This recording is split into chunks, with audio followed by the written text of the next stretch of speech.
185 miles south, a hardcore punk rock podcast.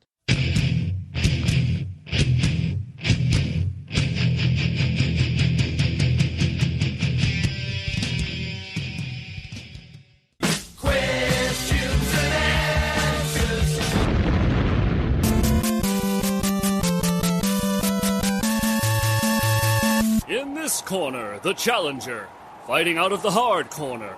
From Seattle, Washington, it's the Axeman of the band Change.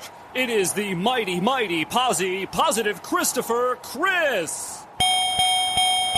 And his opponent, fighting out of the core corner. From parts unknown, weight unknown. Reason he didn't pick Minor Threat in the Straight Edge Super 7, unknown.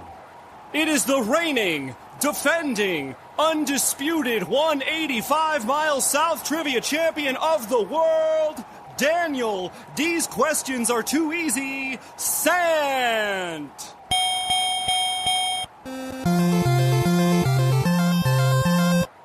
All right, and we're going to send the first question off to Posi Chris. Now, Chris, Chubby Fresh was the drummer for this Cleveland hardcore band that had the song One Life Drug Free on the 1990 Victory Records comp Only the Strong. Who is Confront? Nailed it. Point to Chris. And we go to the defending champ. I believe the answer is just Confront.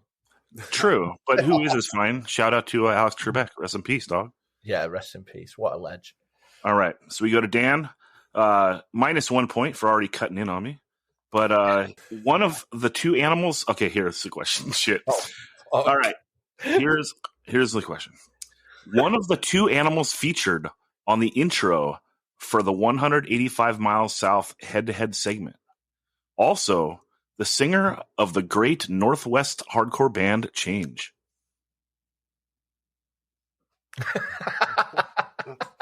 I like what you did there.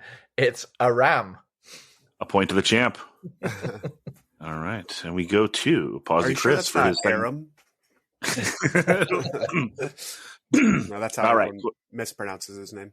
No, I know. I think you told me once. Just say Aram. I know. So I didn't want to confuse the audience.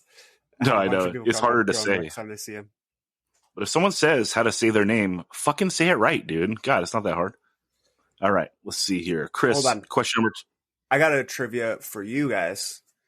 Oh. Aram, this is not a question. I'm going to tell you a piece of trivia.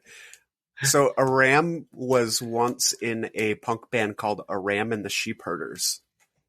True. Oh, that's good. That's good. I like that. All right, Chris. Question. Sorry, Zach. Jesus fucking Christ. Hey, well, fuck this. If the Sheepherders are mentioned, I'm giving the Bushwhackers a shout out. So deal with it. Yeah, dude. Shout out to the Continental Wrestling Association where they came up, I believe. All right. Chris, question number 2. In the final line of the Earth Crisis song, Gamora's Season Ends, what fact does singer Carl divulge about himself? This is a blind spot for me because I kind of tuned everything out after, honestly, half tuned out Firestorm, half tuned out Destroy the Machines. But I'm gonna say, is that the one where he yells, "I am straight edge"? A point to Chris. Oh, I thought he was gonna miss it.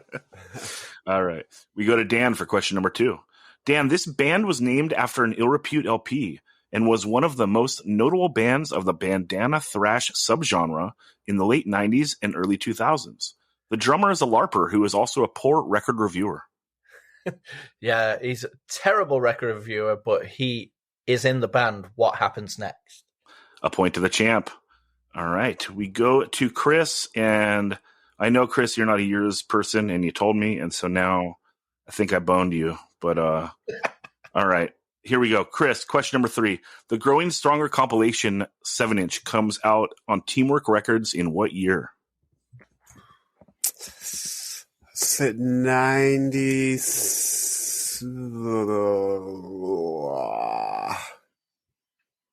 I'm going to say 97. Point to Chris. Yeah. All right. I knew you'd have it within the couple year span, right? It had to be 96 to 98.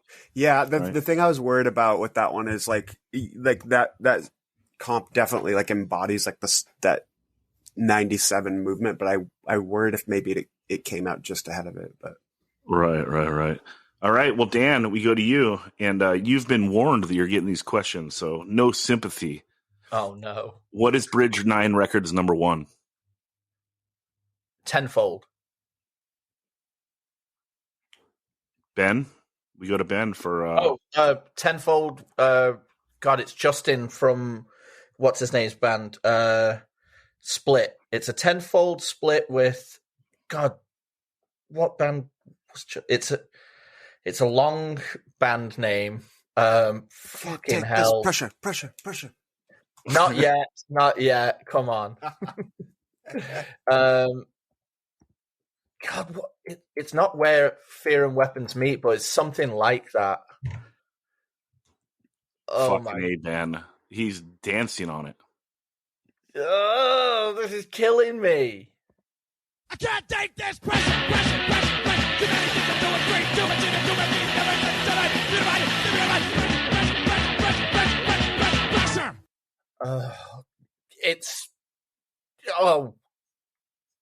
This is driving me crazy. I can't.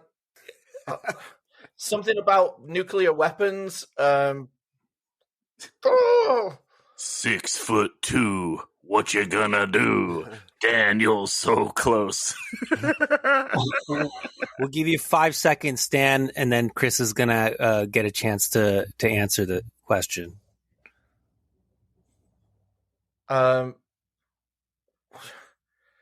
Tenfold split with a Connecticut hardcore band with a longer name that is very similar to Where Fear and Weapons Meet, but it's about nuclear war.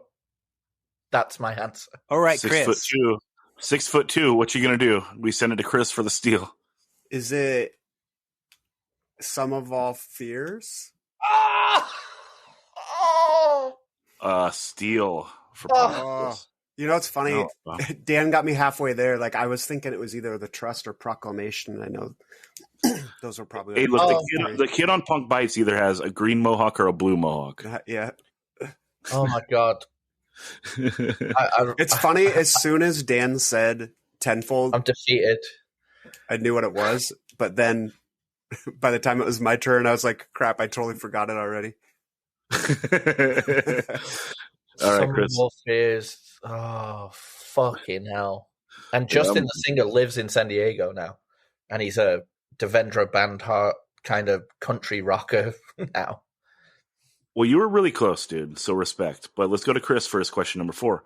Chris, true or false? A member of Up Front did backups on the side-by-side 7-inch. I don't know the answer to this, but I'm gonna say true. We go to Dan for the potential steal. Dan, true or false? A member of Up Front did backups on the side-by-side 7-inch.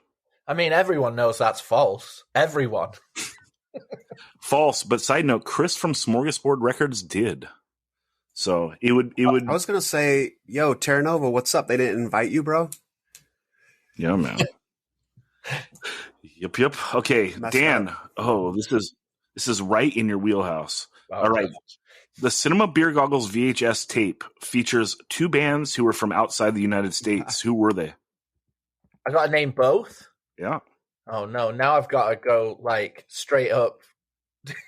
You know, I've done some research on this in the past because I've been getting slammed by these questions. So I watched Cinema Beer Goggles while bored at work the other day. I feel like by the end of this podcast, like by the end of the podcast run, Dan is going to be the world's foremost expert on the Cinema Beer series. Yes, that, and I also will probably become a 25 to life fan. Dude, we have to do a Cinema Beer Goggles watch along for the Patreons. We do. We absolutely do. I've never seen it. I've never seen it, so that would be interesting. Oh, awesome. Whoa. Well, I know one of them is definitely Funeral Oration. Yeah. But now I'm stuck between what's the band with the girl? The Goops or Oh no! I know who it is. It's the I think they're Dutch Pennywise style-y, No Fun at All. Point to the champ. He's the champ for a reason, people. Nice. Yes! I think they might be Swedish. I think they're Okay. Swedish. I don't know. I think they're Swedish, Okay. but we were only asking for the names of the bands, and he got both of them right. Yep. Yeah, but That is offensive correct. geography That is correct. errors. True. You know, Chris is a world traveler. He never knows when he's going to get slapped from behind for saying something wrong. That's I true. just thought that, Funeral Oration, they might just, be brother bands. True. It's true. But yeah, you nailed it. Like, no fun at all. Total, like, kind of Pennywise clone. All right, Chris. This question's savage, dude. I'm sorry. But it's basically a this or that. All right, which album has more songs? Infest Slave or Infest No Man's Slave? Slave. We go to Dan for the potential steal. Dan, which album has more songs? Infest Slave or Infest No Man's Slave? And also, please don't ever complain about your questions again because Chris is getting jacked. Infest No Man's Slave. I'm just taking That's right. No Man's Slave has... I'm just taking the bad side of the 50-50s here, serving them up for Dan. Well, it's true. That's true. Yeah, No Man's Slave has 19 songs, and Slave only has 18. All right. We go to Dan for his question number 5. Dan, on the debut album by The Clash, 2 songs have "and" in the title. Which are they? The Clash self-titled.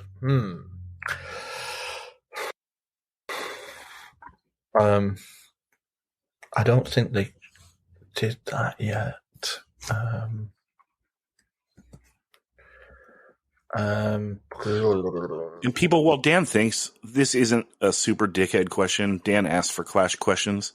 I would never serve this up to Chris or to anyone else that wouldn't ask. Well, I know one off the top, Lightning already know it, which is Police and Thieves, but One of 2. That's the one that I had. I was hoping that you had the other one for me.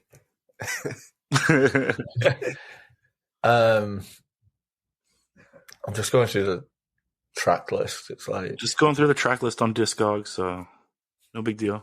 if I go through it on Discogs, it's bound to be wrong. How many times Discogs have screwed us? I can't take this pressure. Too many things I'm doing great. Too much in it, too many things never get tonight. Pressure. Hey, whoa! A point to the champ. Good God, man. Dan pulls it out again. All right. We go to Chris for his round number 6. Chris, true or false? In 1992, Clint Eastwood appears in the film Unforgiven, and also Bad Religion releases their LP Generator.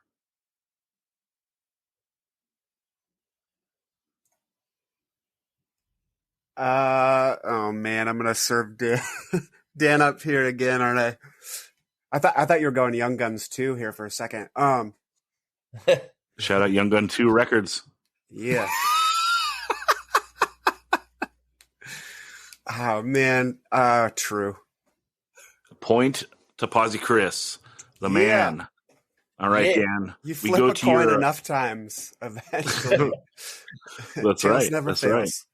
You're starting to average out, dude. It's 2-1 right now. You know, if you did it a bunch of times, we get 50-50. All right, Dan. Question number 6. Final question before we move into you know what. All right.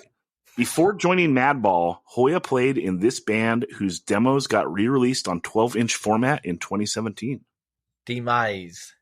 Point to the champ. All right. Now, let's do this for the final round. What? What? Okay. All right, Ben, let's go to you for the subtotals. All right. We have the champ with 7 points, and we have Chris with 5 points. So you can wager you can wager all your points. You can wager none of your points, whatever your choice is, but you got to do it right now. That's right. Both of you guys are going to put it up. So, Dan, how many points are you going to wager of your 7? I have to say first. All right. 1. All right. And Chris, how many points do you want to wager of your 5? Well, I guess I gotta wager 2, even though I'm gonna lose 2 here, but can't win by wagering 0, so I'm gonna say 2. All right. We're going to go to Chris for his. Can I change my answer to 6'2"? What you gonna do? Yeah. All right, here we go. Salt in my wounds. All right, we're going to play this song. Chris has got to say what 25 lyrics Rick is saying. Here we go.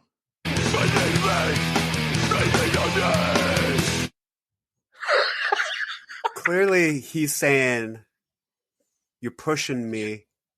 You're leaning on me. Chris, let's play it a couple times. Here we go. Again. Last time.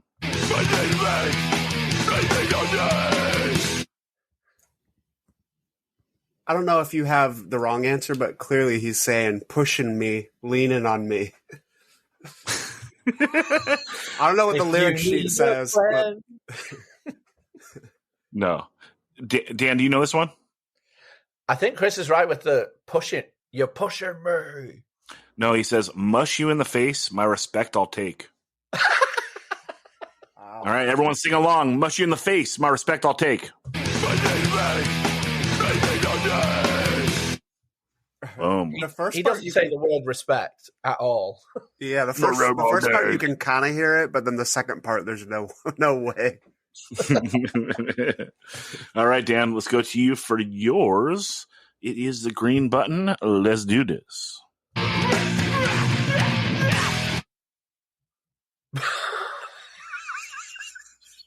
Can I steal? I thought you might know this one, Chris. I gave it to Dan. Can I hear it one more? Well, can I hear it 4 more times, please? 4 times. Here we go.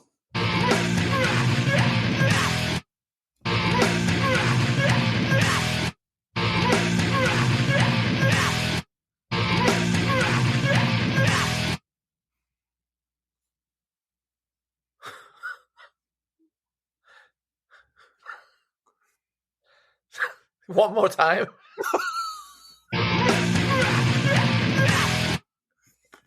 I can't believe he's saying that.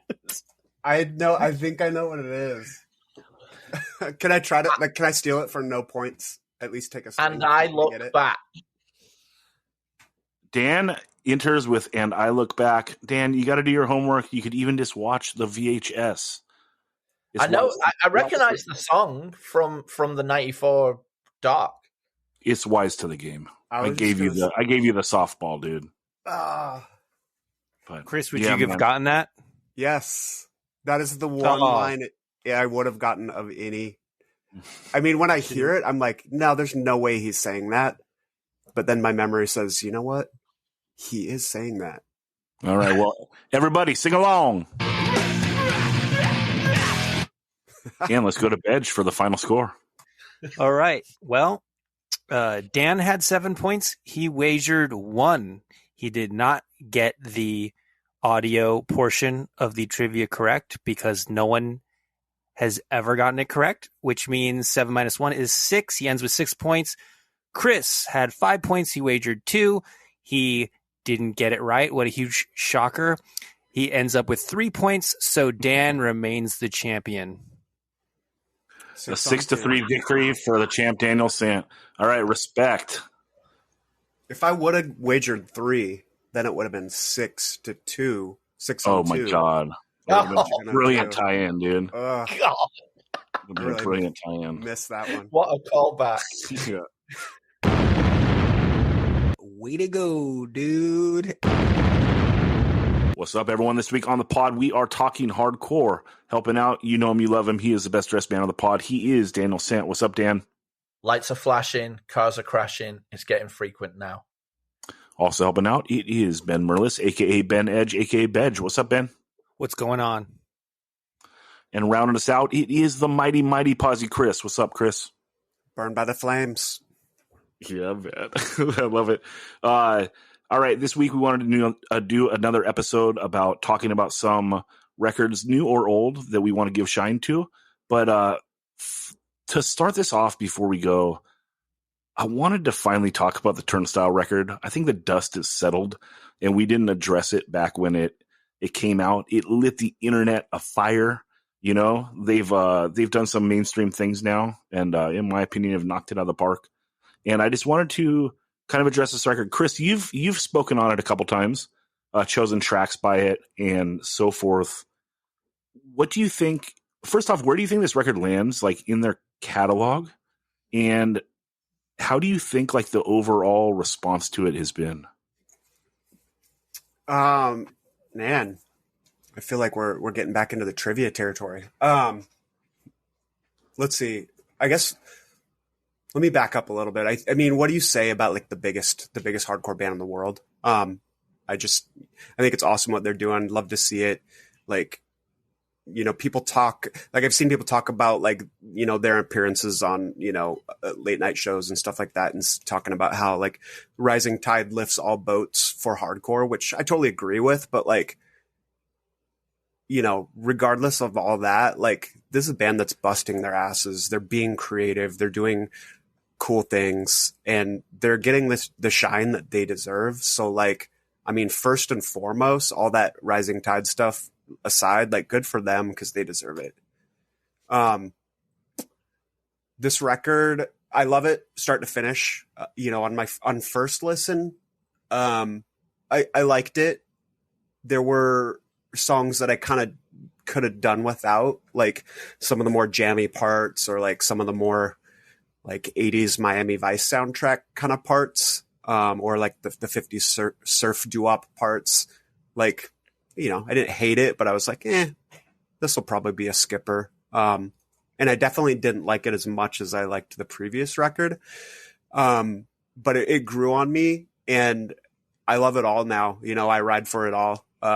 You know, some of those, you know, further from hardcore songs as well. Like, I think they're really cool. They're really well done. And yeah, I think another thing that I kind of want to bring up, I think is interesting, you know, as I've been thinking about, you know, how I want to talk about this record. We've talked on this podcast maybe like a year or two ago about how Turnstile has kind of like taken that floor punch formula of, you know, don't get me wrong, they don't sound anything like Floor Punch. Like you'll never, you know, mistake these two bands for each other, but like Floor Punch were masters of like genetically creating these songs that are built for the live experience. Turnstile also has been really good at that historically, like taking these songs that will have just these parts that are made to be like insane live when they play. And this record's a little bit different though. Like, don't get me wrong. Like, I haven't seen them live yet since this record. I've seen some videos. But I'm sure it goes off like just as much as, you know, the previous records, but it feels like, you know, there was more focus on like creativity and trying new things and seeing like what they could do to kind of expand their creative footprint. You know, as opposed to like, okay, this is going to be a part where there's a massive sing along or like, you know, everyone's going to get on the stage and, you know, like, so it's kind of interesting to see, to see that shift a little bit. And these are all things that could come off really cool live in kind of a performance art way, but not necessarily that tried and true, like hardcore formula of like, okay, here's the sing along where 300 kids are going to be screaming the lyrics. Here's the breakdown where like all of a sudden the room clears out and everyone's destroying each other. You know, it's a little bit more jammy and, you know, trying some different things. And I think it's really cool. Two last things I want to say, like supremely talented individuals collectively. And And then Franz, a bass player, like straight up may be the best live bass player in hardcore right now. Like I could watch him all day. He's got so much style. It's obscene. So yeah, shout out Turnstile. Love this record. Yeah, you mentioned that so much of the songwriting is like they're aware of like a crowd being there. Like they're almost letting an audience be like a part of them songwriting in the room. And that's kind of what I thought was so impressive about when they did like the Seth Meyers, the 2 songs on it, was like there's no crowd here, and they killed it. Like they did so good, they sounded so good. Like it was really mind blowing to me. And I think that we also just got to take a step back and like we had a hardcore band play like a fast beat on like like it's like a mainstream like television show. Like that's so sick. That's like happened very rarely in the history of this music. So super rad. For sure. Dan, thinking about like the reception of this record, do you think it's like 90% positive and then there's like 10% barnacles that like are like totally opposed to it? How are you gauging the perception of it now that like kind of the dust is settled? 10% Bennicles. We haven't got to him yet. Yeah, I feel even for the people that aren't necessarily digging what is on this LP, that they want them to succeed. Do you know what I mean? So even if it's like, oh, it's not for me, but fuck, I hope it dominates the world, there is 10% saying like, this fucking sucks. They're gonna bring like shitty like hipster kids to shows. Well, newsflash, they've been coming to shows for quite some time. I don't know. I really dig it. Like to me, this LP is almost a discussion of what production will do, because there are so many riffs on this that could easily be on a Leeway LP or easily be on like Orange 9mm or even like, even like Into Another. Like this is that move that this band is doing to an extent, but 25, 30 years later, you know what I mean? Like they are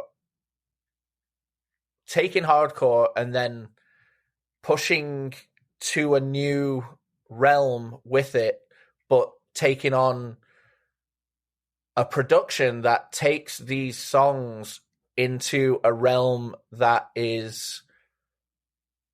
can't help but soak up all of this music that they enjoy as well, which could be like some indie rock stuff, could be some dream pop stuff, could be, I mean, they have Blood Orange on the LP, so it could be some of that like amazing, beautiful, like Frank Ocean, Blood Orange, like self-made R&B as well. So it's like this band is being a sponge and soaking up things that they like, but then bringing it into a complete hardcore output. But the production allows these really hardcore riffs and mosh parts and stuff to sound different than they would if they were produced, say, by Taylor Steele or some, Taylor Young. Yeah, Taylor Young. Yeah, not Taylor Steele from Four Walls. But if they were like being produced in a different way, these songs could sound violent, very violent, but because they're being produced in this direction, that they sound extremely different and allow lots of people maybe outside of the genre to hear something and catch on to something, and this can be their gateway drug to going deeper into hardcore. Yeah, and to be upset with a band because they're going to draw a new element of kids is so silly, because anyone that pays at the door and buys a shirt is an ally of hardcore, right? So silly.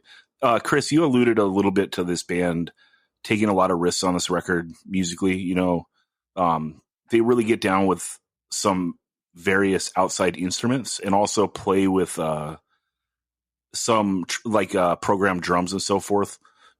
Do you think it's like it mostly hits? I mean, I think so. For me, it does. I think for some out there, I'm sure they're, traditionalists that think, oh, a tambourine or a glockenspiel or whatever doesn't really have a place in hardcore, but like, I don't know. I love it. I think it's cool. Yeah, it just sounds like they're having fun, right? Yeah. Like they're experimenting, they're having fun, and it kind of comes through, and it's part of their vibe, right? Like, and that's what I like about it. I think that some of it hits, some of it misses, but it's like I love that they took the swing. It's like they have the popularity that they could take these risks and push these boundaries, and I want them to have fun with their band. I want them to do their band for another 20 years and never break up, and whatever makes them happy, I want them to do. Like, I'm 100% on board with this. I love this now. Took me a long time to come around to, and I don't know why. It just didn't grab me right away. I love the first song on the record. I'll get into it with Ben. We'll go track by track, but I don't know. The holiday song was a good first single, but didn't grab me like the front end of this record grabs me. So that was like a nice treat, I think. And listening to this album over and over, and also listening to it with, some people in my circle that aren't like tried and true hardcore people, it really made me like it too, because it's fun to listen to things that I kind of like in my car with other people. Like, oh, it's, hardcore, or, it's in the spectrum of hardcore, and multiple people in my car can enjoy it. Like, I like that aspect, not everyone wants to listen to Infest with me, so. It is what it is. Ben, what's your take on this record? I think I figured out what makes this record so polarizing, because, you have people who love it, and then you have people who hate it. And luckily we have people who love it and people who hate it on this very podcast, because it would be boring if everyone agreed with each other on a podcast. I think the main thing is the production is so different from your standard hardcore record. They got a pop guy to produce the record who has like 21 pilots and all kinds of shit under his belt. Like, just the most, like, so out there, so far away from the hardcore universe producer to work on this record. And it's so, I don't like to use the word overproduced, because I like very produced record. One of my favorite albums ever is the first Boston album, which is like hyper produced, but the production choices are very polarizing. The drum machine thing, the TV kids 80s TV show Reading Rainbow interludes, the real, like, tons of reverb on the vocals. And then the other main thing, I think, is the vocals themselves. Just the vocal style is, a love it or hate it proposition. So that's what I had to say about, like, in general, what I think makes some people want to, like, jump out of their skin when they hear this, and some people want to go all in. All right, Ben, let's fucking duel, dude.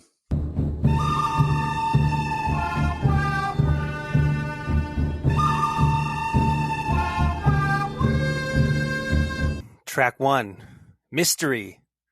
Funny synth sounds a la 80s kids TV shows, millennial whoop rock a la the Lumineers mixed with post-hardcore, ripping flanger-drenched whammy bar abuse guitar solo. No complaints in the guitar solo department. All right. Reading Rainbow intro, and I love it. And Chris, we've been opposed in our love of certain intros last year. Like, you didn't like the Akulu intro. I love it because I love Santana. You weren't a big fan of this. You said it was like the one thing you'd change about the record, I think, which is the highest compliment, right? If I could change one thing about this record, it'd be the first 5 seconds of the album, and that's it. Yeah. But I love it. It reminds you of Reading Rainbow. That song rips. Yo, the butterfly in the sky. I can go twice as high. I'm not stopping, dude. Take a look. It's in a book. Reading Rainbow. Song rips. I can't fly anywhere. Oh, Ben hit the note. What's that, Chris? Go ahead. Abstain. Okay.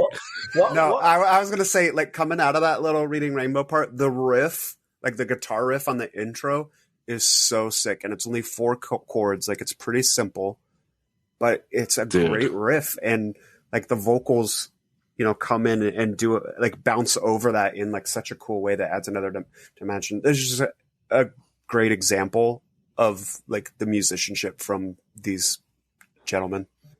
Yeah, of like taking something so simple and making it so good. The vocals carry the song. His voice sounds fabulous. It's just a killer, slow, catchy song with a great chorus, and it has a killer solo. I give it an A. All right, Ben. Hold on one sec. What I'd say about this, like with the album cover plus that little bit of an intro, there's almost a mission statement being said in those small moments.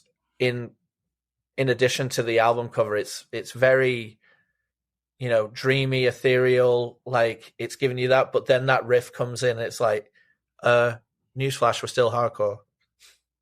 Yeah, and then he starts going, whoa, and it's like, oh, newsflash, we're not really hardcore. Anyway, next song, Blackout, Snapcase / helmet style chunky song, but with a Roland CR78 drum machine set to samba. The vocals remind me a lot of like Shelter era Ray Cappo on this. There's a funky beat with some programmed drums. Has a great chorus, and I love that tambourine sizzle. And there's a killer little one-note guitar lick over the top of it. It's a total rocker, and then a breakdown hits you out of nowhere, dude, because fuck it.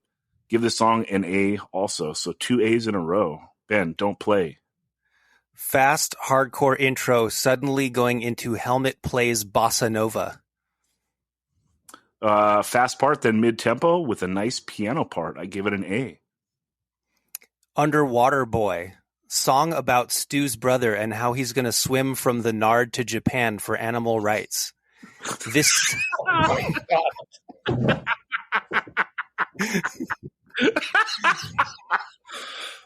Oh God. Way too inside, dude. This sounds like Hired Gun by Bad Brains, which might be my least favorite song on Eye Against Eye. The chorus is really catchy, but then it goes into a hand clap part that kills the momentum. Is this yacht rock core? It's just so smooth. I said this is a chill song. It has clean vocals. I don't really like this one, but the lady friend said that this is a standout. So I don't know. I give it a C. Holiday. There's the Roland CR78 again. Back to late era Snapcase, but twice as clean and with hand claps. Big bounce and guitar breaks that Turnstile is known for. Lots of soft, loud dynamics. And this is a good first single. I give it an A. Humanoid / Shake It Up. Almost Devo-ish punk followed by a chug part. I guess Shake It Up is the name of the chug part. Mid-tempo pulsar, another breakdown kind of out of nowhere. And give it a B. Endless.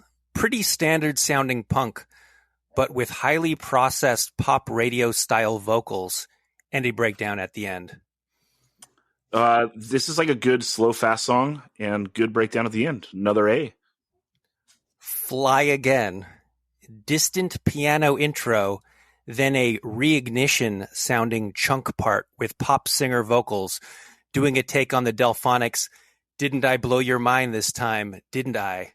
Flanger snare roll action. Let me live inside of that flanged out snare roll for a while.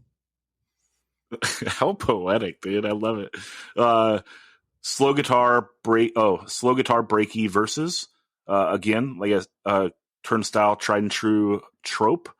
Really good singing on this one. And for a down tempo song, this is like a great mashup of like older and newer Turnstile. I think this is like a perfect mashup of where they are now. I give this one an A. Alien Love Call. Chorusy guitar ballad. Not even a power ballad. Just a ballad. Lots of space. Very little drumming. Blood Orange doing almost a spoken word poem. 80s kid TV show sound effect outro. Slow, singy, boring D. Wild World. No O in the word world. Intro from Blondie Heart of Glass, i.e. more Roland CR78 drum machine action. Mid-tempo punk that almost could be on the 10-foot pole Swill LP, followed by chunky Snapcase chorus. The singer says, "Whoa," with shitloads of delay on his voice throughout most of this album. Yeah. Yeah, that's cool. That's kind of like a Bad Brains tie back of like when HR doesn't get all lyrical on some verses. But anyway, I love the spelling, the Wild World, and also I love the Underwater Boy. And I love that everything is in all caps because we all love Tsunami. That's what's up. As far as the song, it's up-tempo. It's a solid track, and I give it a B. Dance Off. Snapcase with cowbell and hand claps. Devo synth freakout interlude. Song drags, cool solo with some weirdo instrument, though, but still a D. New Heart Desire. More Bad Brains hired gun clean guitar funk, followed by more 70s drum machine and a voicemail of some sort.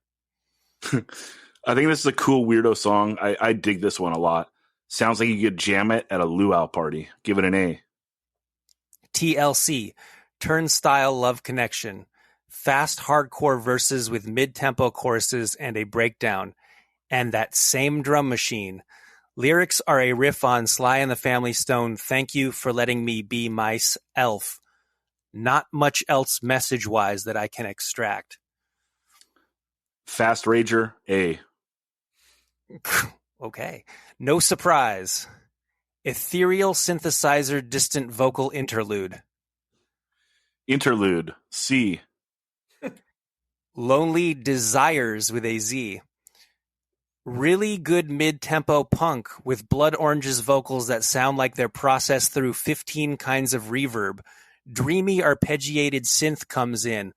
The song feels like it's about to come back, but dreamy synths win the volume battle. It's a good up-tempo, mid-tempo song. I think it would have been better if the dude sang like in the mystery voice. I can't I can't say enough how much I love his voice when he's pushing it. He has a great voice, and I wish he did that here instead of going into like the singier type voice. So that bumps it from an A to a B, but this is a great song. And yeah, that's Turnstile, this LP. Dan, do you have closing thoughts on it? When this first came out, I didn't really care for it. Spent a lot of time listening to it since then, and spent a lot of time like analyzing it for this. Didn't realize I was not going to talk on the tracks, so thanks a lot. No, just kidding. Well, jump in on any track you want. No.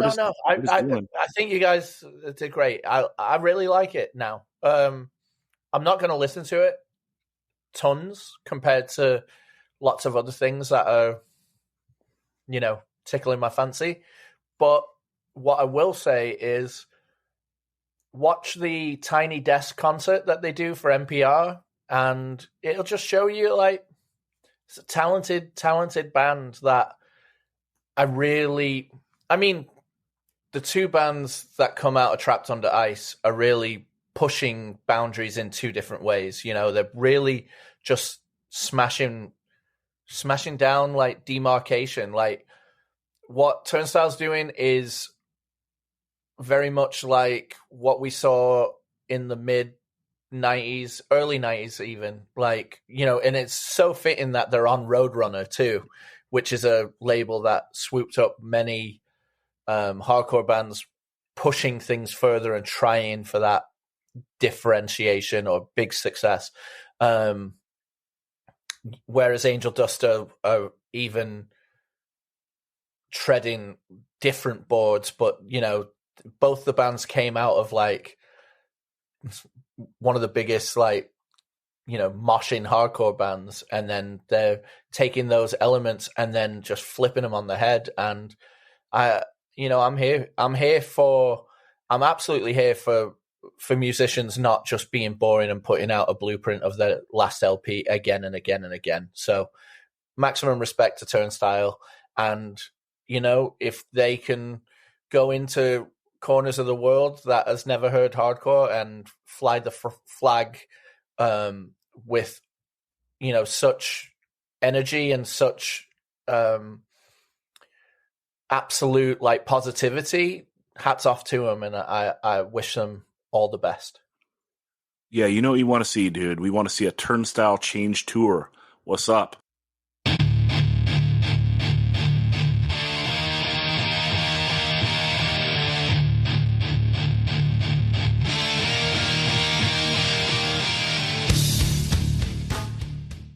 All right.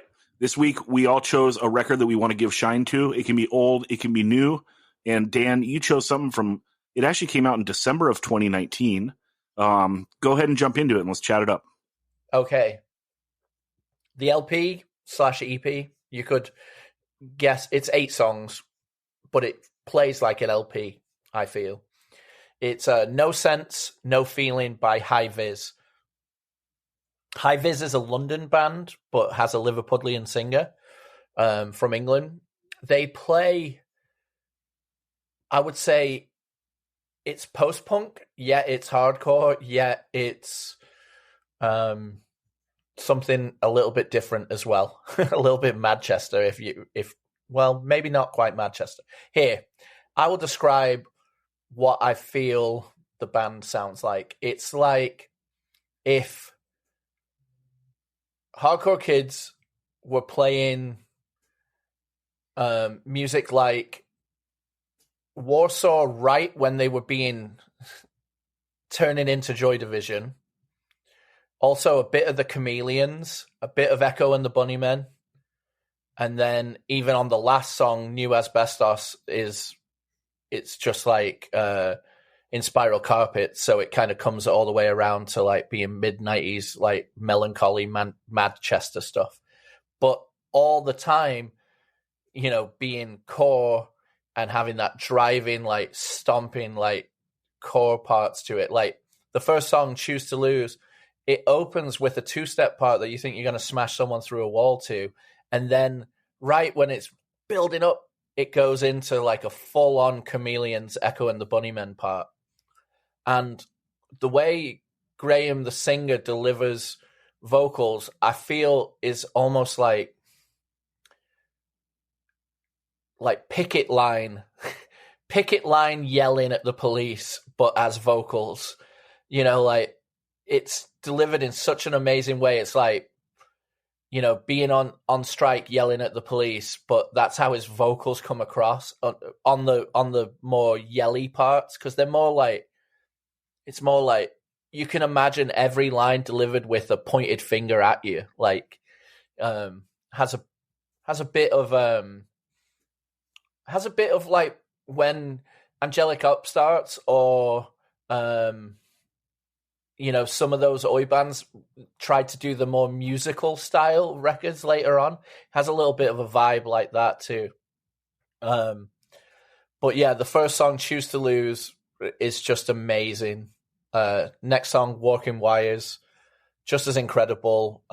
Lots of amazing guitar work that could almost even be The Cure meets hardcore, you know?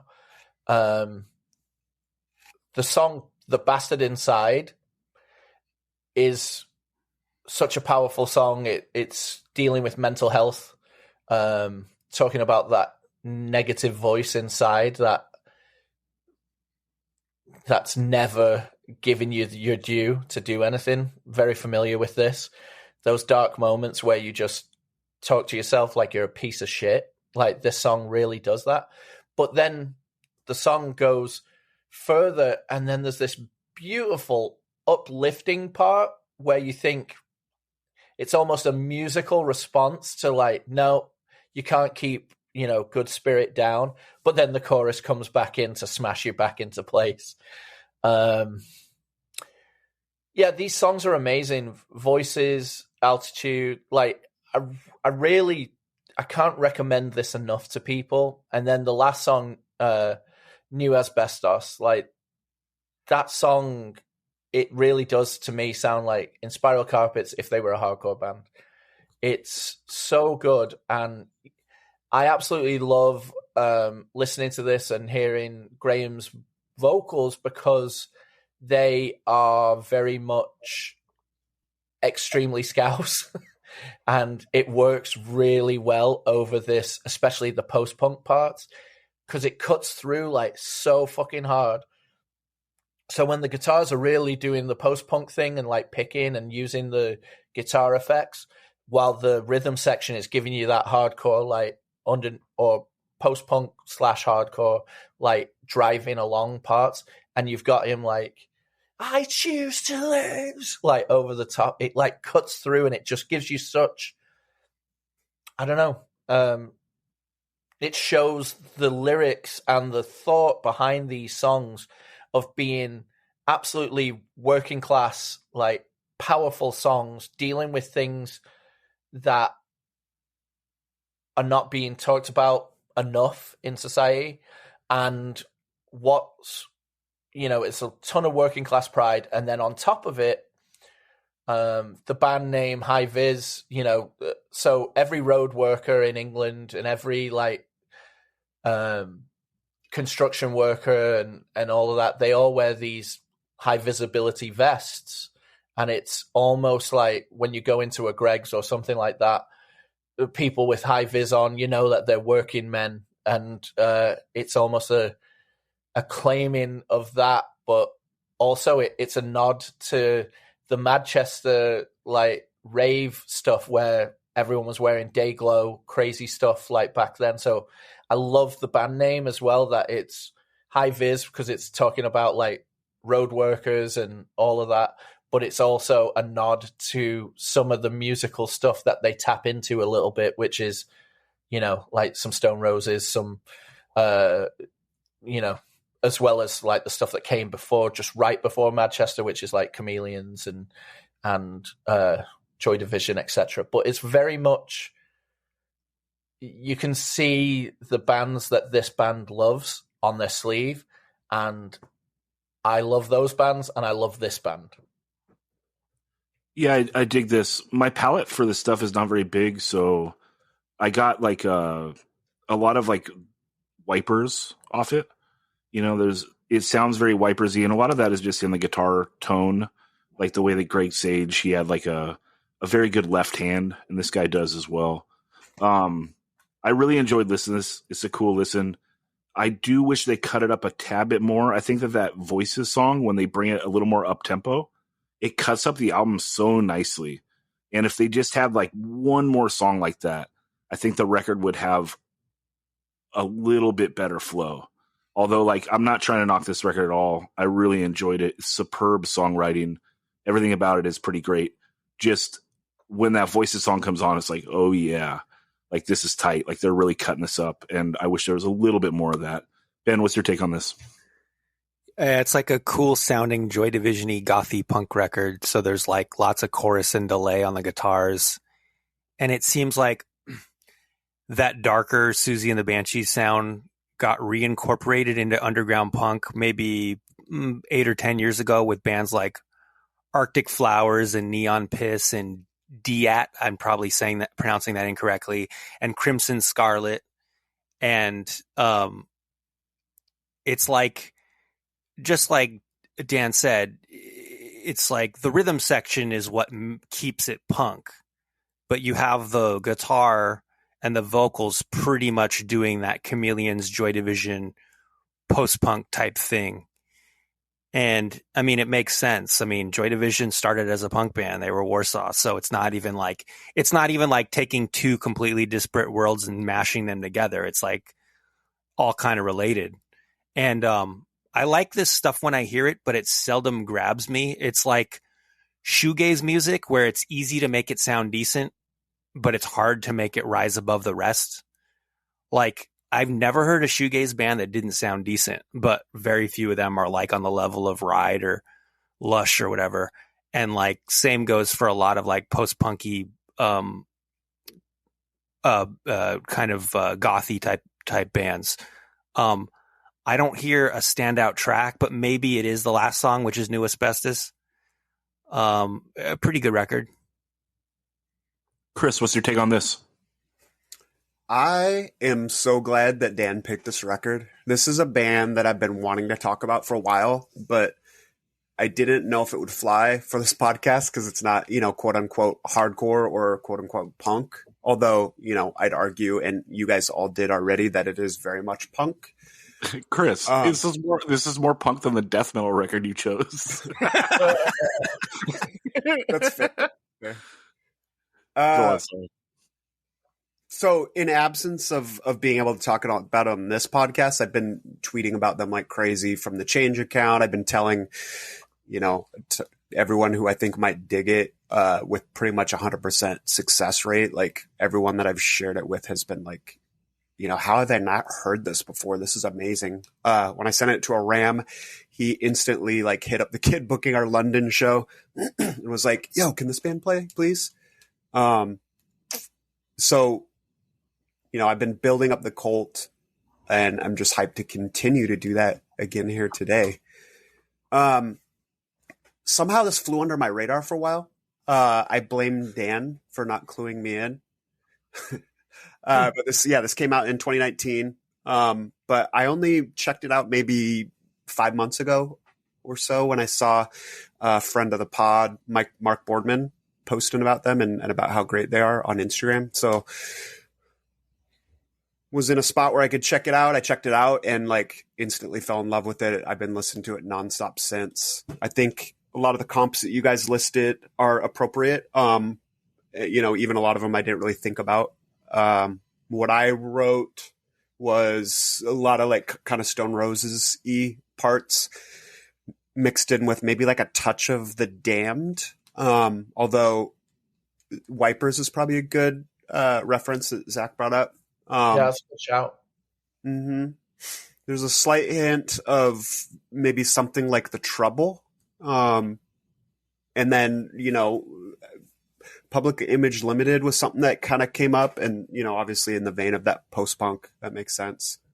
The other thing too, Ben kind of hit on this, but I'm going to take a little bit further. I think so when a lot of hardcore kids try to do bands like this, they do Admiral. You listen to one song, it's pretty good actually, but then you listen to the whole record and it kind of, more often than not, it kind of just feels like you're listening to the same song over and over again for however many tracks are on the record. But for me, this record, like every song sounds different.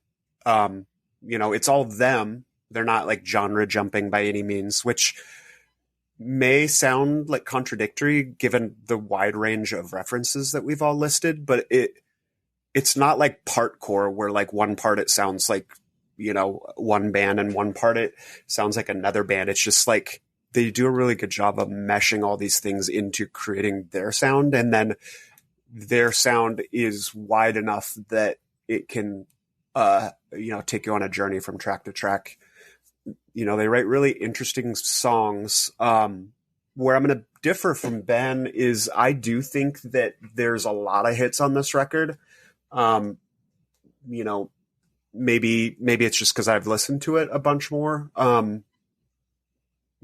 Maybe I didn't hear those as much at first, but like I can't even pick my favorite song off this because I'll listen to it and literally the next song I listen to, I'll be like, no, wait, actually, maybe this is my favorite track. And then, when Dan was going through the tracks, I was like, yes, that song is amazing. And then, it's just, I don't know. I think this is a fantastic record start to finish. It's got a lot of range, a lot of catchiness. Straight up, if I had a record label, I'd be throwing everything I had at trying to sign this band because I think they should legit be the biggest band in the world. Yeah, someone needs to do a repress. Only 300 came out, and nothing is available on Discogs. No, there's a repress on Bandcamp, and there's still some copies available. Oh, I'm gonna get that. Yeah, get one All for right, me right so on. we can split Sick. that international shipping. Yeah. Oh shit. All right. Yeah, let's put together an order. There's some stuff I want to get. All right, listeners, who wants in? Yeah, who wants in? Hit me up. 185 miles south at gmail.com. I also think the person who put it out is the guitar player of Gallows. Oh, yeah. Gallows is on this label, so that would make sense. All right, Ben, let's go on to you for your choice. All right. Yeah. Guilty Faces. Is this self-titled? Hold on, give me a second here. It is not. It is called Domestic Bliss. See, that's why I'm like an idiot because this is my pick and I didn't know the name of the record. Yeah, Domestic Bliss came out in 2009 on Deranged Records. All right. Domestic Bliss, the one and only album by the Guilty Faces, although they do have other records. They have a 7-inch at the very least, and then some tapes. I do have the 7-inch. This is a band that played the No Way Fest in Richmond, Virginia with my band at the time, Bad Reaction, in 2008. And I don't think I would have even heard of them otherwise, which is crazy because it's so good.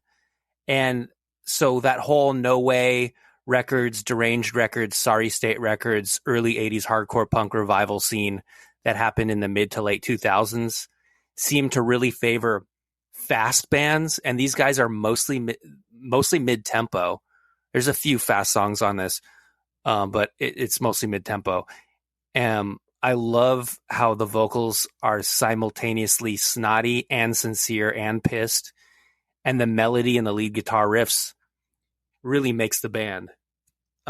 It's very 80s sounding without sounding like a specific band from the 80s, which is like, that's who could ask for anything more? It's like, yeah, we sound like the best era of music ever, but you can't listen to another band from that era instead of us. Like, you have to accept us because we're, there's no substitute. And so maybe Naked Ray Gun a little bit with a very different singing style is the closest thing I can think of. It's kind of baffling that there aren't more bands that play like this because it's so good and it seems fairly easy to make music like this, but I guess it's easier to just play 100 miles an hour and ditch the melody altogether. So we end up getting way more of that kind of stuff. But I don't know. I dig this. It's so up my alley. It's just like my current band, Surprise Vacation, we play mid-tempo punk and I do melodic guitar lines. It's like, even though it's not hardcore-ish like this record, this is just like right in my ballpark. What do you guys think of this one? Would you say this is 1.5? Some of it, yeah. Some of it definitely hits that.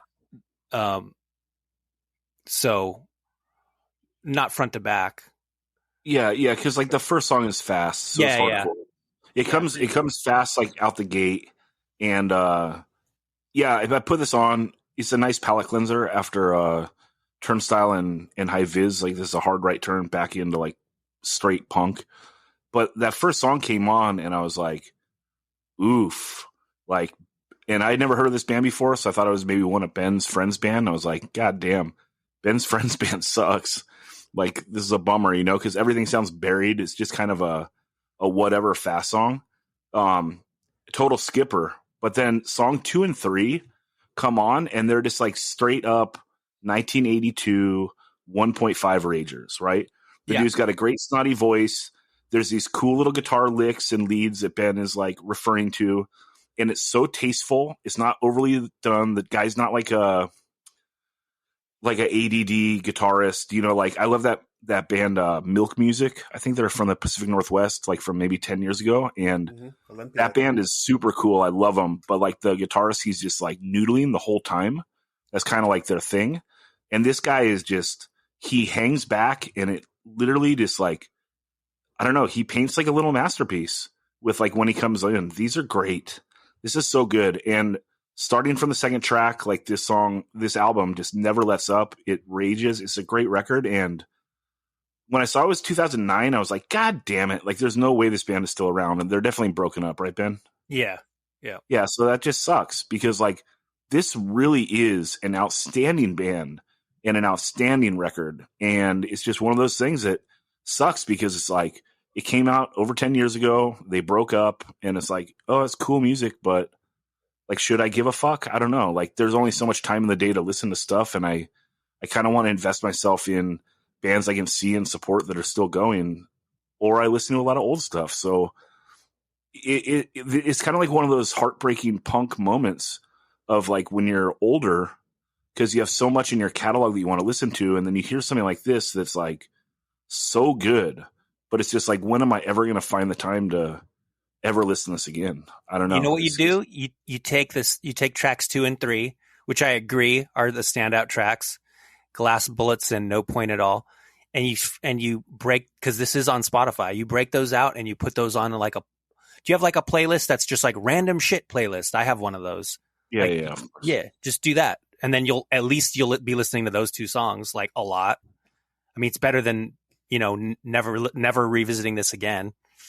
Yeah, that's fair. That's fair. Chris, what's your take on this? Like Zach, I had never heard this band before.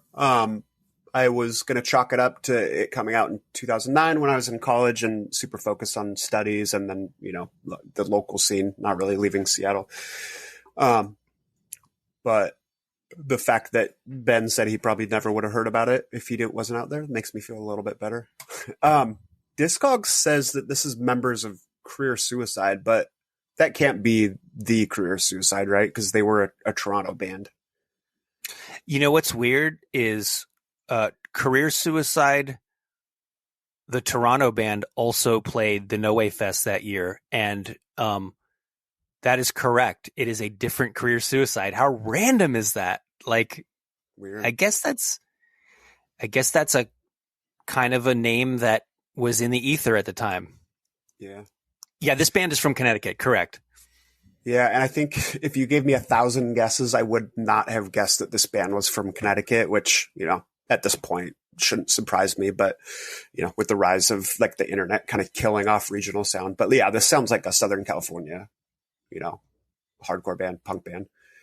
I think it's cool. It reminded me, this may be more the vocals than anything else, but it reminds me a little bit of the Circle Jerks. I think he kind of has like a Keith Morris-esque attack at times. Chris is reading my notes. Yeah. So I'm not crazy. Standout track for me, I also put No Point at All. I really like the cool lead over the mid-tempo part. It really kind of stands out. I think this is cool. Thanks for sharing it, Ben. I dig it. I think, like Zach, because, they're not a band that I'll ever get to see, I probably won't listen to them a ton. But I'll definitely revisit it again. That's good Dan, stuff. what's your take? I definitely think it has Keith Morris sound on the vocals. I feel like a lot of, especially the more melodic mid-tempo ones, like my favorite song's Hollowed Out. But those like really melodic ones, I feel like it's like adolescence meets Swinging Utters with Keith Morris singing, it's like those like melodic Swinging Utters mid-tempo bangers that you'd get with a little bit of like West Coast thrashy hardcore with Keith Morris singing. That's what this album is to me, and it's very good. I love that it's got like nods to like power pop in it while it's still like being straightforward punk, which totally signifies it being 1.5-ish, really, yeah, I love it. I can see why this is right up Ben's alley, and I enjoyed it a lot as well. Hell yeah. All right, dude. Let's turn that cross upside down and send it to Chris for his pick. Yeah. I wanted to send this down under and talk about Mind Snare, specifically the record The Death, which came out in 2004, I believe.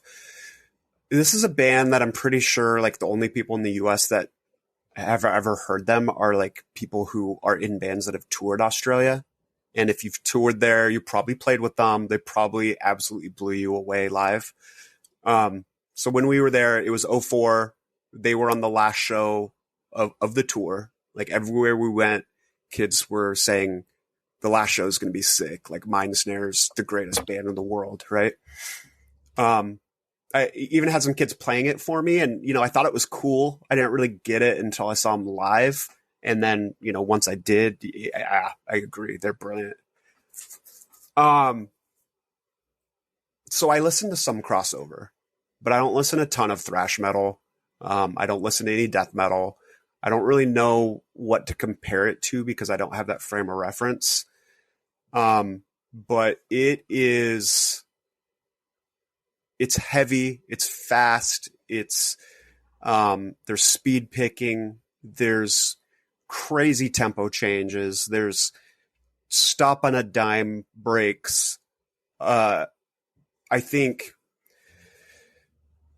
for kids that are looking like, again, I don't know what to compare it to, but I feel like if you're someone that likes a band like Wrist Meet Razor, or even like Sanction, it doesn't sound like either of those bands at all, because it's not moshcore, it's definitely not metalcore. It's just hard and mean, like balls to the wall thrash. If you like Kill 'Em All era Metallica or early Exodus, you'll probably vibe on this. It's just more modern sounding and meaner and rawer, and I think Nails maybe or Ingrown could be another grouping where if you like these bands, you like music that is just like the most aggressive, crazy music you possibly think of. Though obviously this band predates both of those bands. This is a band also that, like, if I'm driving late at night and I need to throw something on to keep me awake, like I'll throw this on and my fingers will just be like, tapping furiously on the steering wheel to the beat as I'm driving. And it just gets me so psyched. Anyways, it's fantastic. They're absolutely killer live. Like, if you listen to this, you probably are picturing like, a bunch of metalheads with long hair, but like these dudes are like straight up hardcore kids. Like they're kind of like the godfathers of Australia hardcore. They're still a band. Like they still play. I'm sure that people in this band are like in their 50s. And if you see them, they're rocking 7 Second shirts and Slapshot shirts. And like, they don't give off a metal band vibe. Like honestly, like they kind of give off a nardcore vibe. Like I could see like these dudes just hanging out with the Nard crew, like down at the beach. And like, I don't know. It's sick. Really cool dudes. Great band. I love them. I can't recommend enough. Like, everyone check out this band. You probably won't fall in love with them like I did until you see them, but I love it. And this is not my lane, like I said. So I don't know. Yeah, it's not your lane because you had really no true form of reference here. I think that like for the layman, maybe tossing out Nails and Ingrown is good because it is brutal, like heavy hardcore with starts and stops and tempo changes. So like that kind of encompasses it. But this is pretty straight over the plate death metal. It's really good, Chris. Like this is good death metal in my opinion. Because it keeps you on your toes, but they fall into the backbone is there, right? Like if I was going to choose like why this falls a little bit in the hardcore lane would be like their fast beat is kind of a more like straightforward, like the backbone of the band is not like a blast beat or some insane ugly fast beat. It's like a good fast hardcore beat. So it has like that meat, like hardcore, this like drop tuner shit has to be meaty. It can't be like silly and whatever. But yeah, this is cool. The first song is fast, and then there's like a Youth Crew Tom's breakdown, which is great, and then it goes like straight into a blast beat. Like they really keep you on your toes. The recording is really good. The drumming is great. The only thing that throws me for a loop a little bit is the singer does two different voices, and one is okay. Well, two that stand out to me, right? Like there's the one straightforward one, and then there's like the watch out, there's a goblin around the corner voice, which is always like kind of a little like throws you off a bit. I think that's why I like it. Like, I feel like death metal that I've heard, it just sounds like one singer and it gets a little bit monotone. Whereas this guy, he's got a range and kind of like an attitude that makes it interesting. I don't know. He's like speaking for the whole village, So yeah, it's pretty sick. I like this. Never heard of it before. The name is pretty sick too. Like everything about this is sick. I'm glad you brought it up. Ben, this is not your lane, but how do you feel about it? I was wondering if that's Rick to Life on vocals, and maybe it's the Australian RTL, and he's riding a kangaroo instead of a horse. I just did a spit take. Wow, the drummer has had some serious caffeine the way he's alternating between hardcore beats, blast beats, and breakdowns a lot. It sounds schizophrenic. I was wondering if this was a thugcore X death metal mashup, but I think Zach did a good job explaining where it fits genre-wise. And I'd say The Web is the standout track on the album. That is off the chain. You know which song I'm talking about? Where he goes, wow, wow. We'll put it on the playlist. We'll include that one. All right. So let's see. Yeah, and also like just other things to compare it to, you know, it's like where they're really walking that like heavy, like almost death metal and hardcore vibe. Like you could name check like a Black Breath. You can name check like a later Ringworm, you know, where it's like it could go either way. But yeah, those are good comps. Outstanding musicianship. Dan, what's your take on this? Yeah, that's one of the things that I'd written down for what this reminded me of was Black Breath. But Black Breath meets Hatebreed to me, and obviously meets Morbid Angel as well. What I like about it is, like you say, the variety the singer is giving you vocally. It goes from, like Ben said, a Richter Life to a full-on, like, you know, Chris Barnes to a coven of witches around a cauldron vocally. Like, he's just all over the place, and that's why I was like, how many singers are in this band? You know, and Chris is like, one. I'm like, man, he's putting in work. Like, he's giving you a lot of very different sounding voices on the same song, you know? This is not my lane, you know, but I appreciate it. I listened to it 3 times all the way through, so, you know, I wasn't loathing it at all. It's good, hard, aggressive metal. I won't even call it metallic hardcore. It's metal first with hardcore in the background, you know, even though it's hardcore ethics, etc. It's great, and I can only imagine how good they would be live, because there's a lot of energy in this, whereas when I listen, you know, I'm subjected to metal first records, like when it's the kind of metal that I don't like that much. When I'm subjected to some of those records, I find like the lack of energy in lots of those things is what bores me or drags me down. But there's so much energy on this that it keeps me head bobbing and like keeps me for the whole ride, you know? So I think if anything is like the testament of how good this is, it's the fact that they've poured everything into it, and they're moving it in the studio, so you're moving it when listening, you know? Yeah, hell yeah, that rules. I'm gonna have to dig up some videos live because and share them with you guys, because it's just, I don't know, it's, yeah, there's a lot of energy when they play. It's like circle pits the whole time.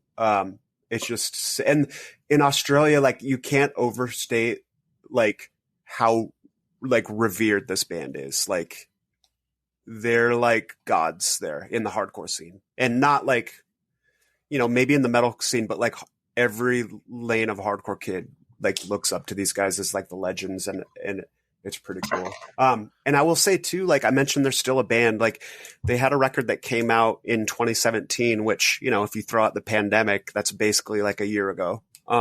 And it's great too. It's a fantastic record. I could have picked that one. The only reason I picked, you know, The Death is because that was the record that, you know, was out when I saw them, and I, you know, got that record and instantly fell in love with it. So it's the instant like first choice for me, but like their latest record, Unholy Rush, is fantastic as well.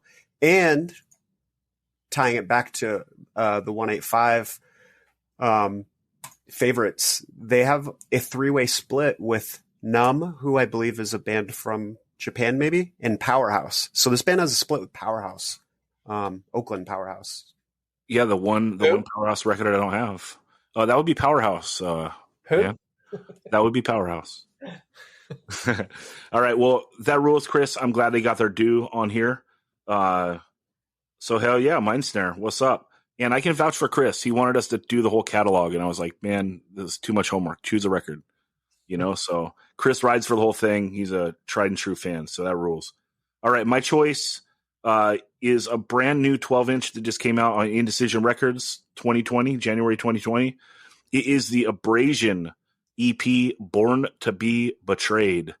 This thing is straight up punishing, Like, if you're a fan of Division of Mind, Harm's Way, Jesus Peace, like, this is right in your lane. It smashes all the way through without any melody whatsoever. And they keep me on my toes. Like, they bounce around a lot, riff to riff, super hard. And I love it. It's punishing. It's also like the perfect length for this stuff. Like, get in, get out. I want like 6 songs. I'd love a band like this to put out, 3 songs a year, 6 songs every, couple years. Like, it's great because all these songs are standouts. So this thing does not let up at all. I listen to it every time as like a basically a single track. And I just love it. Dan, what's your take? Yeah, this thing smashes. It's recorded so well. It's channeling anywhere from mid-90s, like, Euro hardcore a la, like, Abananda to modern, like, things that are peers of theirs, while also, really leaning on some of that chugga that you would get. It's just everything about it's so good. It's like you can tell they're fans of hardcore over a long time period. It's really, and it's so aggressive and so loud and so hard. I really dig it. The record cover looks like it literally could be from 1992 or even like a All Out War record cover or something, or Abnegation, even like a Words of War style, like vegan metal record cover. I think that the fact that it is the singer of Dare singing in this and being very different is really cool. The way that he delivers vocals in this is just throat ripping aggression, whereas there's so much more style and groove to Dare. So I love that it's a singer doing 2 different bands and just fully 100 Demons is his brain out on this, like it has that vibe of like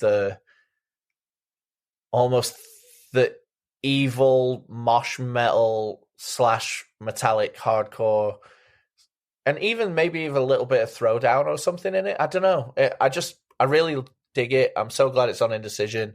I think it's a fantastic release, and I'm looking forward to hearing more.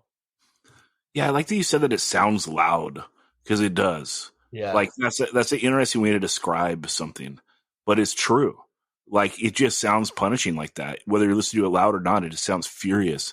The production is so good, and if you're gonna play this style of music, you gotta bring the heat, dude. You gotta come with the production. Like, there's no getting around it. If you're playing this style, you gotta step it up.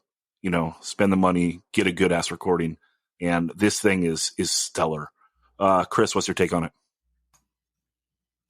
So when we talked about Mind Snare, I didn't have a lot of comps for them, but then, as I listened to it back to back with this Abrasion record, there are some similarities here. Like, they don't necessarily sound like the same band or even the same style, but like, it's technical, speed picking, aggressive, heavy and fast, brutal, like, a similar description, to kind of how I described Mind Snare. So I just think the other thing that it made me kind of think about is like thinking about the journey that is going to be this episode's playlist is just kind of cracking me up, because you start with Turnstile, and then you go to High Vis, to Guilty Faces, and then you have this Mind Snare Abrasion block of seriously aggressive technical demon music, and And then, no spoilers, obviously, but following it up with the A versus B is going to be about, as abrupt a 180 as you could possibly make again. So the playlist is going to be a fun one. But back to Abrasion. I think I love this record too. It's, again, like Mind Snare is not really in my lane, but it is so good. And, obviously it's really early for this, but this is my favorite record of 2022 so far. Adam is a badass drummer and the sickest person. And I'm just super psyched to see him continuing to put out great music. And it's cool to see, we talked about Angel doing, Dare and doing this and it being completely different. You could say the same thing about Adam, who also drums in Berthold City, not to mention Strife and, One Choice, and he's filled in a ton of bands. And so it's kind of cool to see his range as well, because he's super talented. My highlight track is Face to Face, which is appropriately was the single. The dude from Momentum does guest vocals. His part is just so mean. Like, it makes me want to smash everything. I don't want to say I don't want to say that in a way that makes it sound like Angel's voice isn't awesome, because it is, but this is like one of those truly great guest vocal parts where it adds another dimension to it. And, I will just say, you weren't built for this game. You don't know violence. Stay out of my way. Mosh part. Yeah, dude. This thing pounds, and sick intro too, dude. I love an intro. And this kills it. Intro and then 4 tracks. And the LP is the whole thing on both sides, like Gulch did, which is probably the sickest thing ever. It's like, because you can just wear it down on one side and then wear it down the other side, dude. Fuck it. Ben, is this 1.5? My question is this Mind Snare with a different name? Just kidding. There's 5%. Mind Snare, they lean way more fast, right? And this leans way more mosh. Although I love that this Abrasion doesn't stay away from having a fast part. They're like, we can do it all, like Foo, but we're just we're mostly here to smash. Where Mind Snare is they're a death metal band, dude. They got to bring the fast parts as the backbone of their band. Yeah, I was gonna say the singer doesn't sound like Rick to life, and there's 5% more reverb on the snare drum, so there's that difference too. The singer, he has this really. There's no word for it, and I'm sure everyone would make fun of me if I came up with a word for it, which I'm going to do right now. Where you scream in a way that it sounds like you're inhaling while you're screaming, and inhale screamcore. So there are a lot of bands that have done that throughout the history of hardcore. Of course, put on the spot, I can't name any. I want to say Turmoil, but I haven't listened to Turmoil in 20 years, so maybe not them. On the song Face to Face, does he say, "Shut your fucking mouth, bitch," and "There are no rules when it comes to stomping out a bitch"? And on No Loyalty, does he say, "You fucking bitch"? Hey, Ben, trivia's over, dude. Well, I don't have my lyric sheet yet. Okay, because this dude might think he's too short, because he said bitch so many times on this record, but maybe I'm hearing it wrong. So, I hear it again towards the end, or on another song, it sounds like he's saying, oh God, I don't know, Death's Embrace. It sounds like he says it. So if that word gets canceled, like so many other words already have, this record is fucked. Tsunami's going to hold the line, dude. So it's all good. The word is safe for now. And that's that. But yeah, these are bands that we want to give a shine. Everyone check out the playlist, 185milessouth.com, and click that playlist link at the top of the page. You can listen to the music for every episode. Check out the songs we talk about, because it is about the music. And so are these records. Collector's Bargain Corner. All right, we're going to do a Collector's Bargain Corner with Posi Chris. Send it to you, bud. Yeah, this is a band that I have talked about a few times on this podcast because I think they're fantastic. But they do not have songs on Spotify, so they've never been on one of our playlists. And I have passed them up for various Super 7s, but they are fantastic. I'm going to talk a little bit about Vacant State, which was a band from Vancouver, BC. Late 00s, early teens, I believe. Featured Mark Palm from Goat Alone, Devotion, Super Crush. Adam Mitchell from Blue Monday was also in Bishop's Green for a minute. I think one of the guys was in Stride. It was in Stride, but this band doesn't sound anything like any of those bands. It's just the most raging, pissed off hardcore you can imagine, like stripped down to the rawest denominator. It goes from blazing fast to, that more boot style mid tempo. So if you like bands like Last Rites or, Restraining Order more recently, even a band like Slant, like this is going to be right up your alley. We've also talked about Bootlicker a bunch on this pod. I don't know this for a fact, but because those guys are from Vancouver and they're playing the style of, or like the Vancouver area, and they're playing the kind of style of hardcore that they do, I would be shocked if the members of Bootlicker weren't like total disciples of Vacant State. So yeah, incredible band. The style of hardcore they do is pretty big now, and they were on Deranged Records, and still for some reason, like you can find any of their records on Discogs for under face value. I think when I realized this, I literally bought every record that was for sale on Discogs, including ones that I maybe already had at home because I was out somewhere, and I was like, do I have this? I think I do. I don't know. It's only $4. I'm going to get it. So, this won't be on the playlist because it's not on Spotify.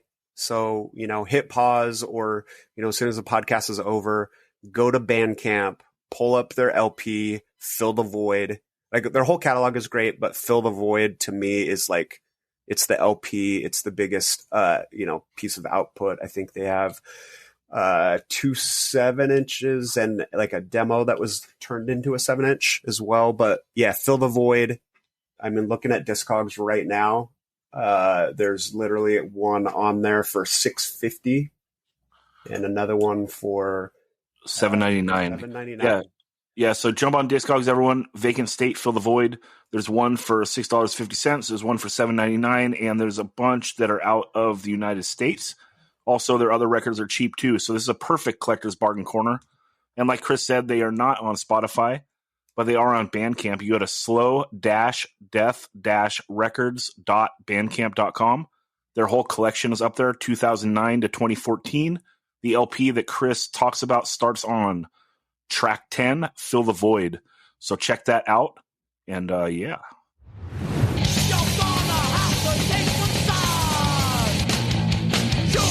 Side A versus Side B. All right. We are doing Side A versus Side B for one of the greatest hardcore LPs of all time. Everyone knows it.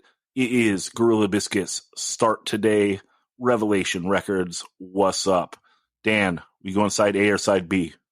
This is a tough one. I listened to this multiple times in the build-up to being put on the spot like this.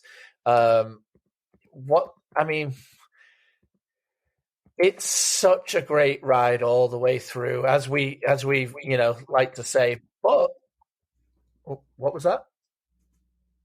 Did I just echo? You echoed. Oh, sorry. What I love about this LP is you can listen to it because it's so much in your, it's so much ingrained in your DNA at this point for most of the people listening to this, that you'll find upon a different listen, a new song will be your favorite for that listen. And then you'll move on to a different one the next time, But if I'm coming down to it and I have to choose, I'm going with Side B.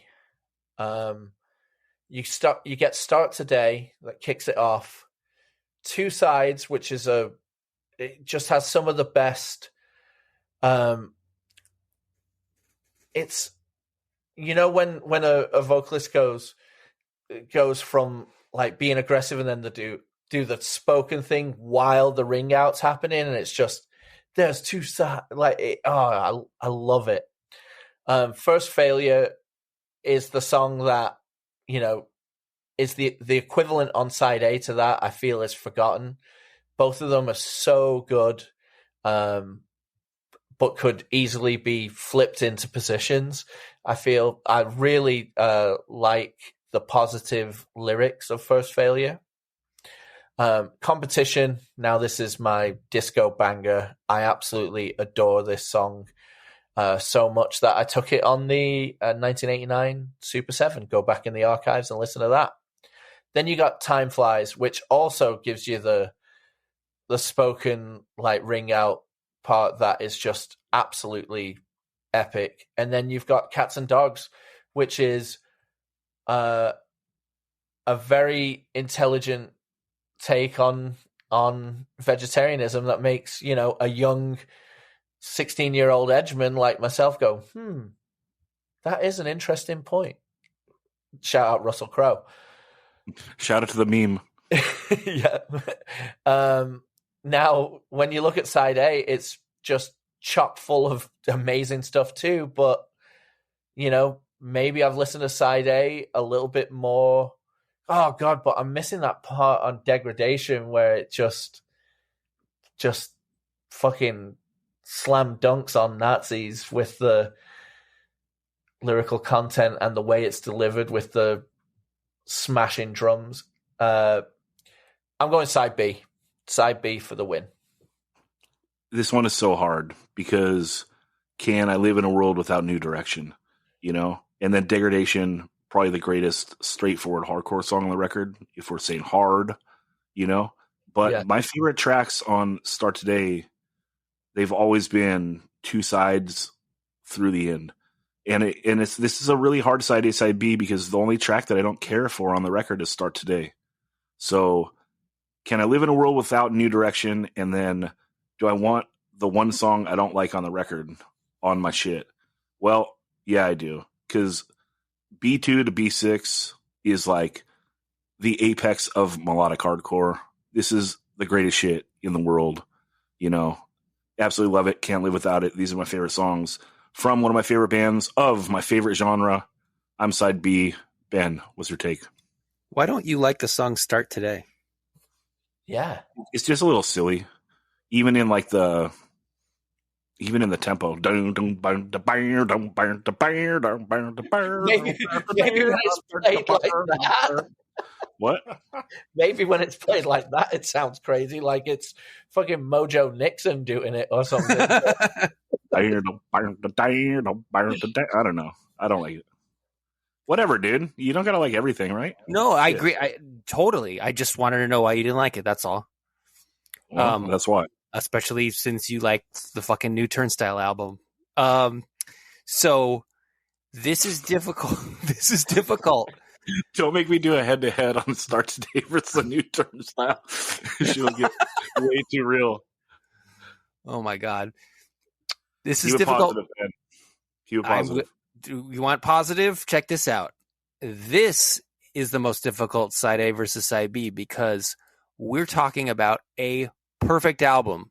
So we're comparing perfection to perfection and then asking which side is more perfect. Minor Threat never released a proper LP. Therefore, this is by default the greatest LP ever made by anyone, any genre. I wish I had the practical test of listening to this on vinyl for the past 30 years and seeing which side I, got more play on the turntable. But I've been listening to the 99 track version of the CD for almost the past 30 years and always starting on track one and not skipping anything. Start Today, the song might be the most unique song on the album because it's so mellow, which gives strength to side B. And the best song on the whole album is Competition, which is also on side B. But the album opener is so epic that I'm going to have to go team New Direction and choose side A. It's the mission statement of hardcore. You need that song. Listen to how it just smashes you repeatedly with classics on side A. New Direction, going into Standstill, going into Degradation, going into Good Intentions, going into Forgotten, going into Things We Say. 99.9% of hardcore bands should feel ashamed that the music they made doesn't even come close. With records this great, I wonder why I still buy so many records. I own this one. Do I really need 4,000 more pieces of recorded music that aren't as good? So side A is my choice. I love it. Chris, let's go to you. Like Dan, I kind of dreaded this one just because, there's a lot of personal, investment on both sides of these. Both sides have absolute classics. Both have some borderline cringe cheese factor songs, though somehow still awesome. Both have tracks that, maybe not my personal, or, maybe not the hit, like the name brand hits are, fantastic. And both sides have tracks that have like personal relevance to me from like a lyrical, life-changing perspective. Before I jump into this debate, I want to share a short, hopefully, memory. Because this band always kind of makes me think about this. When I was writing for Left With Nothing, this is the tour where I first met Dan and Zach in the summer of 98, I believe. The van had some issues where if you tried to listen to the radio while the headlights were on, there was like some cross-wired situation and like all the smoke would start coming out of the dashboard, like to the point where it felt dangerous. So like we literally could not listen to the stereo at night while driving, which, if you've been on tour before or even just have driven in your life ever, this is absolute torture. And this was before the era of smartphones where you basically had a music machine in your pocket. So, you would drive in silence, literally, particularly as people started to fall asleep. One night I was driving from Las Vegas to Phoenix. I remember getting tired. Everyone was asleep by that point. There were no tunes. And to keep myself awake, I just started singing this record from the start and seeing how far I could get with the lyrics that I remembered. And, I got a couple songs in and the bass player, Brian Redmond, who sadly is no longer with us. He passed away about 15 years ago or so now, sadly.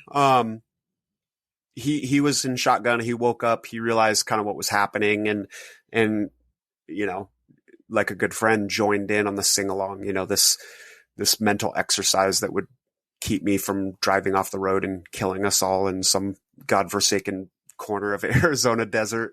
It's a dumb little memory, but like with Brian passing a few years, it's one of those things that has really kind of stuck with me and gave it like a special attachment to this record. I think it's perfect because it just goes to show how classic this album is, right? Because how many other LPs could you really do that for? Yeah. Like I think all four of us on this podcast have a shot at making it through like this whole record without watermeloning it too much. Mm-hmm. Yeah, absolutely. So for the exercise at hand, side A versus side B, maybe we could look at how many bands are named after the songs on track A versus how many on track B. We got New Direction, Standstill, Degradation, Things We Say. But yeah, really though, like let's talk about side A. I think, life is full of those before and after moments. For me, it's not an exaggeration to say that, a big one personally was, life before and life after I heard the song New Direction.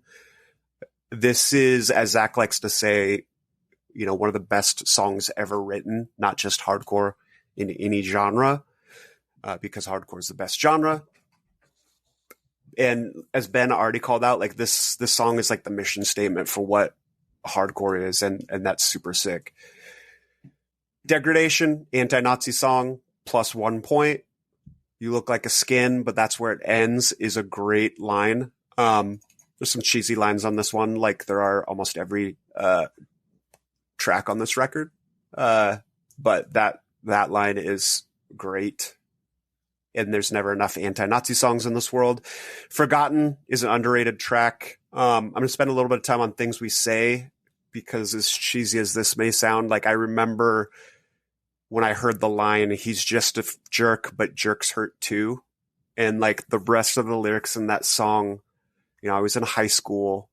I'm sure most of us can relate to high school being a period of, you know, intense insecurity, bullying.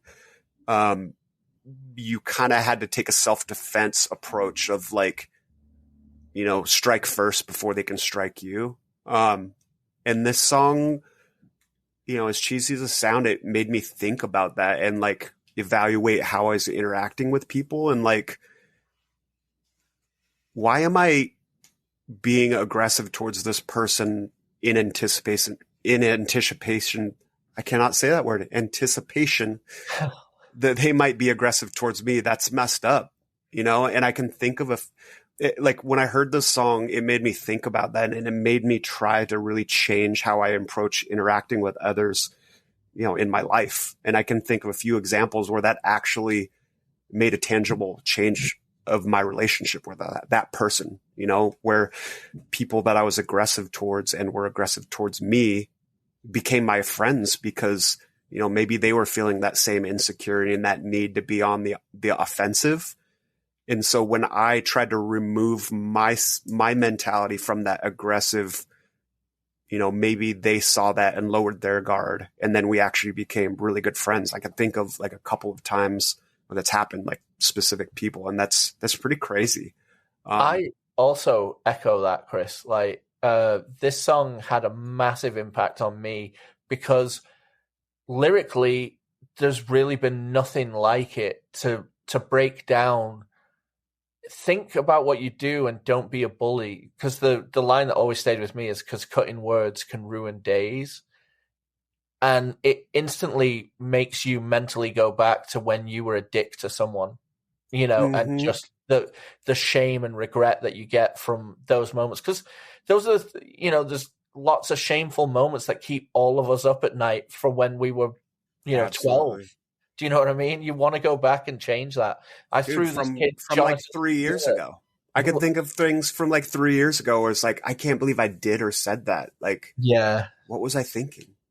I don't know. I'm thinking about the ones that have just hung around my neck for years. You know what I mean? For sure. But also, Things We Say also has like the coolest backup part ever where it goes, he can't believe. Like they're commenting on Civ not being able to believe. I love that. It's so full of fun. It's so Gorilla Biscuits. Like, you know, as I referenced earlier, like there's some cheesy parts, but like they work for some reason. Yeah. Because they're one of the goats. Yeah. Like straight up. It's just like, it's one of those intangibles, you know? Absolutely. Yeah. But yeah, I can't relate to this dick talk. I don't know what you guys are talking about. So enough of me delaying the inevitable here. Like, let me speak on side B for a minute. Two Sides, like Forgotten, is another underrated banger. Lyrics aren't too far off from Things We Say. You know, it kind of covers like realizing that, you know, others that you may be confrontational towards are also human beings with their own struggles and demons. The very mature take. First Failure, Time Flies, Competition, all fantastic, great tracks. I'm going to go side A though, because I can't get past that personal importance of New Direction and Things We Say. And that's really what it comes down to. Hell yeah, we're split. And that's how it should be when you're breaking down one of the greatest albums ever. All right, Dan, tell the people where they can find you. You can find me on Instagram at Southpaw Instagrammer. Bedge, where can everyone find you? Instagram at Cold Chillin' Book. Chris, do you want people to bother you? If so, where can they find you? Pretty soon you'll be able to find me on a beach in Slow. Yeah. Yeah. Instagram, Twitter, it's all Chris Williams 51. Yeah. If you want to get me 185 miles south on Instagram, 185 miles south at Gmail. And then Zach Retaliate Instagram, and Retaliate is the best Instagram. Everyone, thanks so much for the support. We will talk to you again next week.